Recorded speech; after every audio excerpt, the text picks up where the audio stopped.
Hello everybody and welcome back to the United Stand. This is your hot takes and we have some juicy ones. Yo. Speaking about something juicy, look at the food in front of us. We are at Cargo Market, just across the way from Old Trafford. Yep. Literally the perfect location for match day food, match day drinks. Next time we're walking across we can get a cheeky cocktail. Of course. But the food variety is honestly insane. There's so many different stalls and today we opted for a bit of Mexicano. It was a toss-up between some sushi, but the tacos, it looks so good. And it came out very quick as well, I'm not gonna lie. Very quick. They smell unreal. Honestly, but it's going to be hard to do this whole show with in front of me. Yeah, I'm not but going to lie. you know what? We are professionals and the show must go on. So we're going to come back on match day and actually properly dig in. Yeah. But now we've got to get into your hot takes. The first one is, Let's do it. Do you want me to bring it to you? Go on. It is that Aiden Heaven and Lenny Yoro have world-class potential. They could be world-class players for Manchester United. You know what I will say? I like that, first of all. I really like that hot take. I think Yoro, in my opinion, has proven, even before United, that he has world-class potential. That's why United went and brought him. We don't just buy any 19-year-old for 40, 50 million. And Real Madrid were obviously in for him as well. So that's clearly a player that is sought after by the top teams in the world. But I think he has shown, even last season and to be fair, this season as well, that he has the potential to be one of the best centre-backs in the next, let's say, 5 years in the league and if not the world. Now, Aiden Heaven is another conversation. I think he's still very raw, still very new to the game. I think we are going to have to see a little bit more minutes from him against better competition. I mean, Wolves are not the greatest team, let's be honest, so him having a great game doesn't mean the most, but I think he's shown in those games that he has the potential to be a starter for a decent team in the Premier League. And I think in the next coming two or three seasons, we'll know exactly how high his potential really is. Do you know what it is about Aiden Heaven as well, which I like? He's so comfortable on the ball. And with Lenny Yoro, the same. Very comfortable on the ball. Aiden Heaven, I think, on the ball is probably just that step further. Both feet, elite. I love a left footer as well. Yeah. They're always quality players. Yeah. Fred, come to the table. But genuinely, they are quality players. And with Aiden Heaven and Lenny Yoro, both of them, I think, have got really good potential. But if you look at it, Aiden Heaven, I think 18, 19, Lenny Yoro, 19. Like, centre-backs don't reach the prime until like 26, 27. Even later than that sometimes. Like, sometimes later. They've got so far to go and they're already getting minutes for Manchester United. They're already playing well. Okay, like you said, it was Wolves. But to be doing that at that age and being so comfortable on both feet, which is where the game is heading in my opinion, I think it's so important. And the last thing I would say, credit to Lenny Yoro because, you know, he has kind of been on an up and down ride at United so far. We brought him in for a lot of money, but Aiden Heaven for 1 million. 1 million is crazy. I think they're neck and neck for the quality that they've got. So, look, I think we do have good talents on our hands, but it's how we mould them for the future because United don't have the best track record of moulding young talent. So, hopefully, we can mould them and they can go on to fulfil that potential.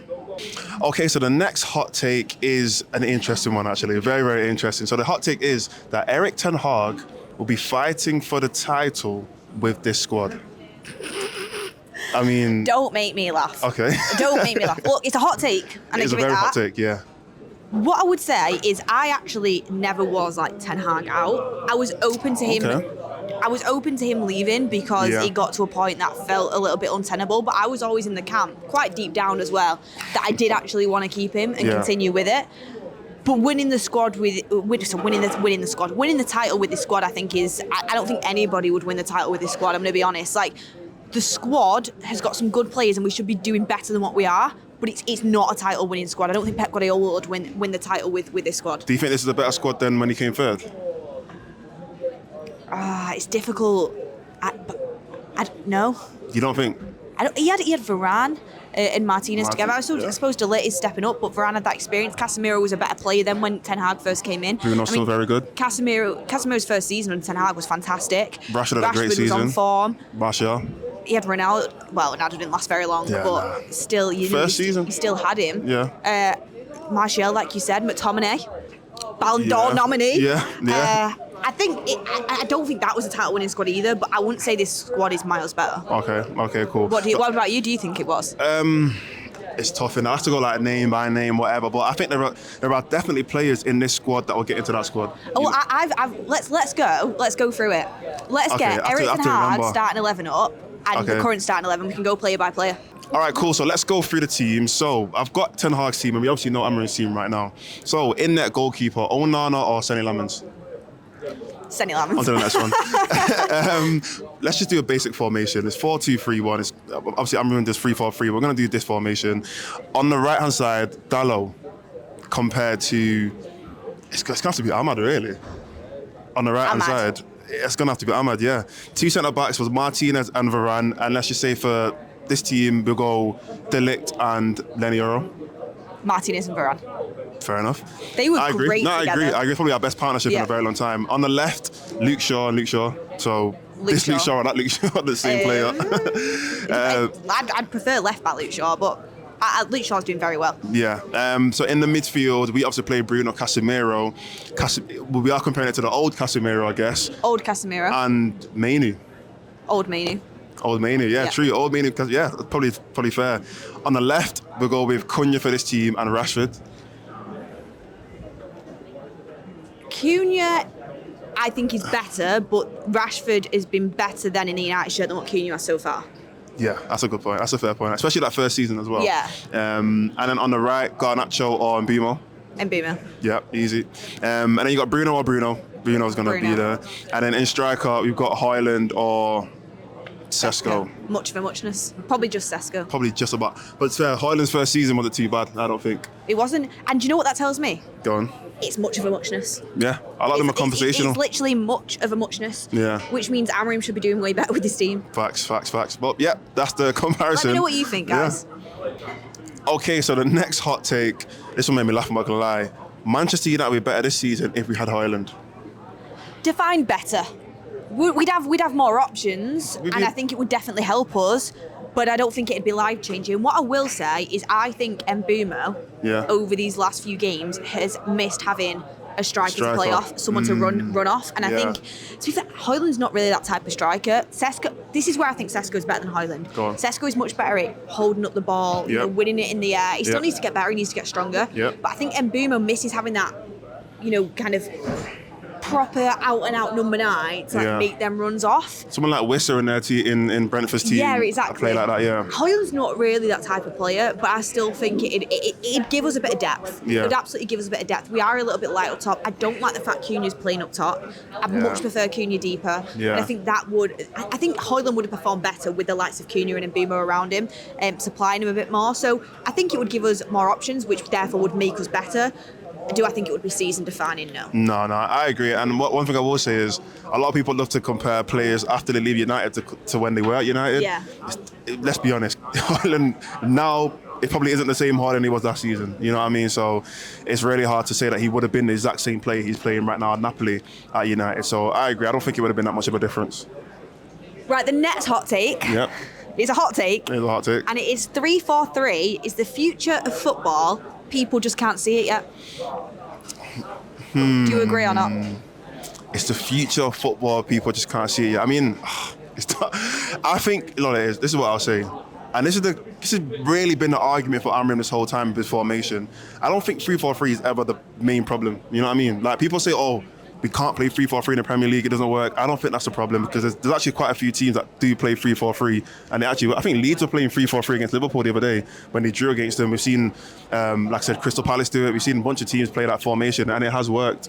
Go on. But also, United can't set up like Leeds would do against Liverpool in every game. They just can't, because the expectations are high. We're expected to come at teams. No, even that's fair Crystal enough. Palace, their game is hitting teams on the break, and they're very, very good at it. Very good at it.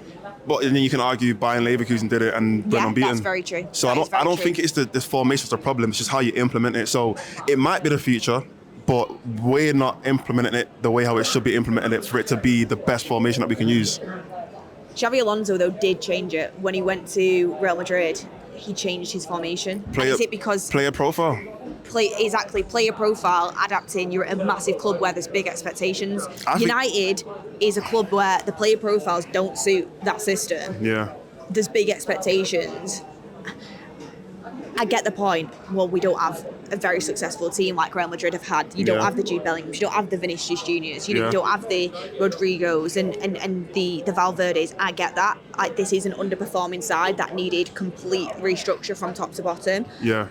But I think it's very, very hard to have a big, dominant team playing the system week in, week out, playing in a way that you would expect a Manchester United team to play, or the way that you would expect a Real Madrid team to play.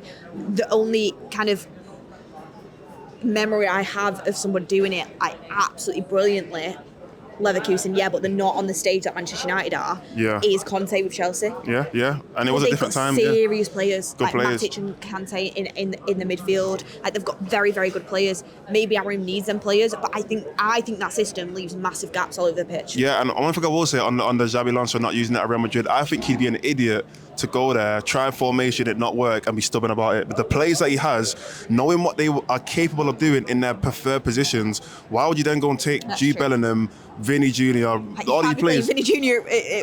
Left wing back. You know, you'd be an idiot to go over there and put everyone out of position just because that's how I want to play. I don't think Real Madrid would even allow that.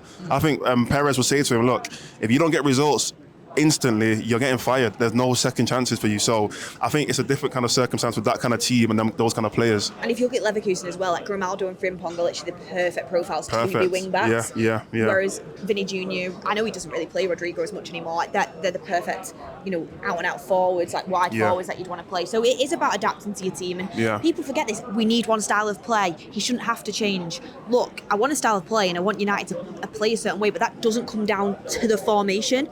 Like, you can have your style of play and the way you play. Jose Mourinho has been said it on camera. It's your in-game principles. It's the patterns of play, it's the in-game principles. And Manchester United currently don't have the players suited to play that system. Why can't you adapt? Pep Guardiola adapts each season. He changes something. So that's my take on it. I don't think it's the future of football anyway. No, I don't think it is. Okay, and for the next hot take, and I feel like you're gonna like this one. Mount gets into every team in the Premier League. Nearly. Oh. Okay, you got to elaborate. Go on. Fully fit, firing Champions League Mason Mount. Best Mason Mount, Mason Mount. Money Mace. Gets minutes for every team in the Premier League. No, minutes is a cop out. We're not doing minutes because Rico O'Reilly gets minutes. Like, we're not doing minutes. Like, we're getting starts for every team. I don't think he starts for Arsenal. Because you don't think he can start on the left? Either just push them in there over Martinelli or Trossard. Do you know what? Yeah. Actually, you're convincing me. I'm not trying to convince you. I'm just pushing it out there. I think Arsenal's team fully fit, you'd probably have Odegaard in just behind, Eze off the left, Saka off the right. But then again, Gyökeres is absolutely stinking out the gaff, isn't he? So, I mean, Gyökeres is decent. I don't want to go too hard on him, but he's not one of the best strikers in the league. I don't think. I think he's just a decent centre forward. I don't think he is either. I agree. I don't think he's great. Decent's probably me being nice. Yeah. I think. Go on, be honest. Don't. Yeah, you know what? We're here for hot takes, so be honest. Do you know what? Yeah. Sack it. Right, do you know what it is? I think I'm getting pressured. Yeah, go on. I think Mason Mount, and people are sick of hearing me say this. Yeah. When he is fit and his injury problems are so frustrating, he's just a quality all-round player. 100%. If he makes the game tick, and people might say sometimes he goes missing, he doesn't deal with, like, you just want, like, the absolute creme de la creme, Maverick, Hollywood pass or whatever. Mason Mount finds the right spaces, he presses really well, he drops into space well, he makes the team tick, he puts some excellent balls through, he times his runs perfectly. He's just a good player, he gets back and defends well, he's all over the pitch, he's a good, intelligent football player, and I think there's room for a play like that in near enough every team in the Prem. What I will say, people say, well, City. Yeah, okay, debatable. I think he could play in the midfield at City at the moment.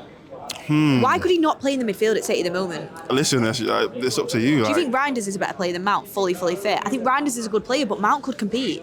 Okay, could compete.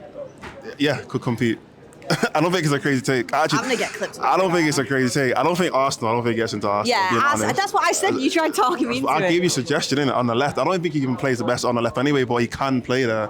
So there is an avenue, I think, where Mount could start for that team.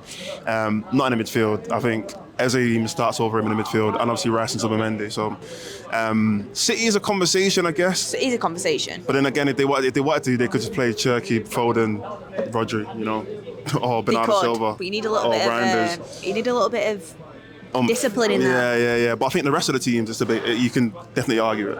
What do you guys think? Let us know. Let us know. All right, so they're the hot takes. I'm gonna ask you, what was your favourite one? I can guess.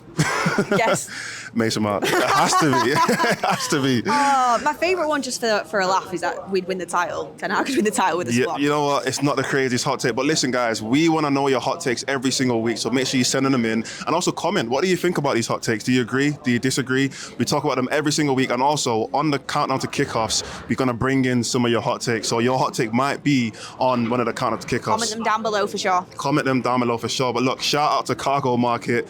They've just been sitting here, I don't even know, the aromas in the room, and I'm hungry, I'm not gonna lie, so. This is like a Bush Tucker trial of how long can she go without eating it, because I'm so hungry and it looks so nice. And I'm even eyeing up, a little dessert stall afterwards. Other places, yeah. There's Christmas after all. The next one, you never know, we might have something new here. Let us know what you want us to be having on our next show. But look, thank you guys for watching, thank you guys for listening, and we'll see you on the next one.